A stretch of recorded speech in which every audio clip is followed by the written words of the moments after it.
Hi everyone, my name is Valencia. Today I would like to present about teaching reading and its respective techniques. What is reading? Reading is the process of looking at a series of written symbols and getting meaning from them. When we read, we use our eyes to receive written symbols like letters, punctuation marks, and spaces. And we use our brain to convert them into words, sentences, and paragraphs that communicate something to us. Reading can either be silent in our head or loud so that other people can hear. Roles of reading in the learning and use of language. Your definition of reading in a foreign language probably depends on your own previous language learning experiences. For example, grammar translation method and audiolingual method. If the teacher used GTM, reading probably figured prominently among the typical activities. The teacher probably assigned a number of lines or pages of text for the students to prepare for the next class meeting. In the next class meeting, the teacher would call on the students to read the assigned text aloud in their native language, and then to translate the passage into English. The reading and translation might be followed by a discussion of some of the features of the text, such as noteworthy, grammatical constructions, new vocabulary, stylistic nuances, etc. On the other hand, if the teacher used audiolingual method, it is very likely that reading was minimized in favor of listening to and speaking the language. Reading materials in beginning audiolingual courses are usually confined to two main types. The first type includes dialogues and other drills. Students are allowed to see these in printed form and read them after they have been practiced orally. The second type includes short conversations and narratives which are constructed to parallel closely, but not to duplicate. Students learn to process partially unfamiliar texts. Methodologies said that reading is not a single monolithic skill, rather it is a behavior which is made up of a large number of component skills, sometimes referred to as micro skills. These range from such foundational skills as the ability to recognize the letters of the alphabet and to match spoken words and sentences with their written representation, to quite sophisticated skills such as skimming a piece of writing to gain a general idea of its content, or evaluating a text for its general tone or bias. When language learners read in their second language, some of the micro skills which they unconsciously use in their first language are automatically transferred, but the use of others must be explicitly taught. Now let's see the three main phases of the sequence in terms of reading proficiency level and the skills and features of English to learn. The first one is for low beginner students.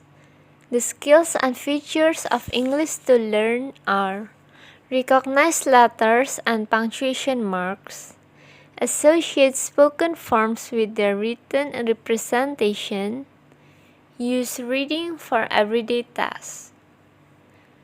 The one in the middle is for intermediate students. The skills and features of English to learn are use background knowledge to interpret text, discover author's purpose or theme, pick out main ideas, understand sequence of events, and guess at meanings of unfamiliar words. The last one is for advanced students. The skills and features of English to learn are discover author's purpose, pick out main ideas, understand logical relationships between parts of a text, survey, skim, scan a text, extract information relevant to a specific purpose, and evaluate a text. Several broad categories of reading tasks. The new language, which is taught during the earliest stages of literacy training, should consist of vocabulary, formulate expressions, and sentence patterns, which the learners can put to immediate use. They should be able to identify themselves and able to give a few personal details such as age, marital status, residence, and occupation. They should learn to follow simple directions and to ask for clarification or help when needed. Maybe they can learn about timetables and completing assignments within a given period of time, both of which are useful skills. Your students will feel more motivated to read and to practice their developing reading skills on their own if you can demonstrate to them that reading is not just a classroom exercise.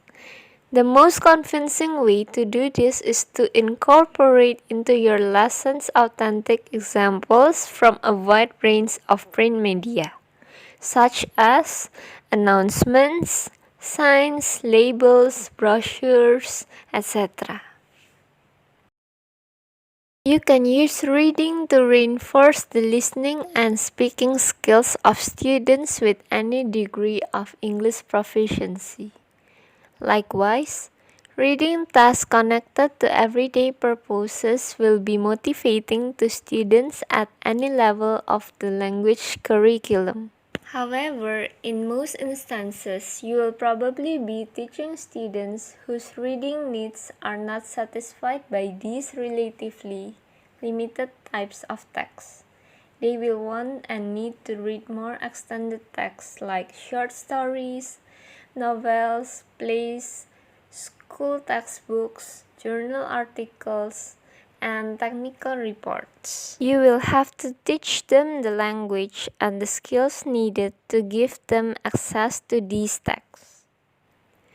It is very common to use narrative and expressive types of text for initial teaching of extended reading.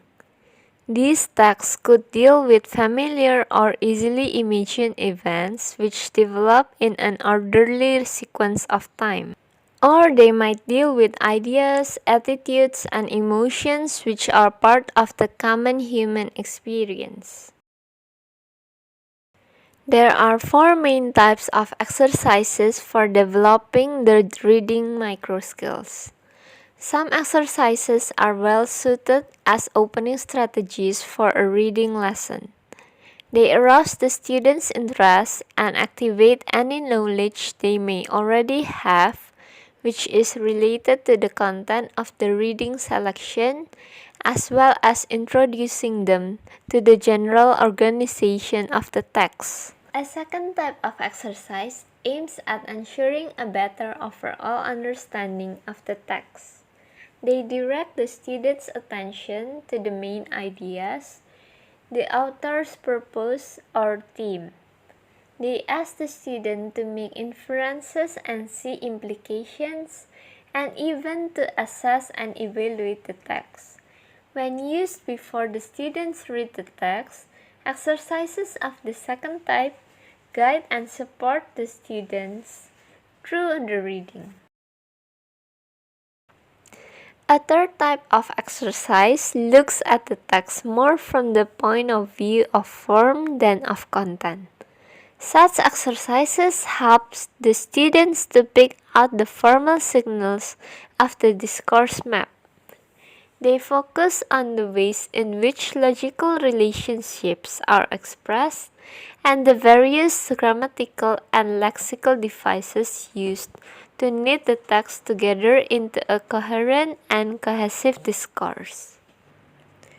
The fourth type of exercise leads the student to extract salient features of the text to be used for other purposes. For example, to study for examinations or to incorporate into original research papers. These type of exercise are usually done after the text is read. To sum up, reading plays a variety of roles in the learning and use of language. Reading of everyday print messages serves to motivate students to read and to teach them useful life skills. Reading is a behavior which is made up of a large number of component skills, sometimes referred to as micro skills. I think that's all for my presentation. Thank you for your attention.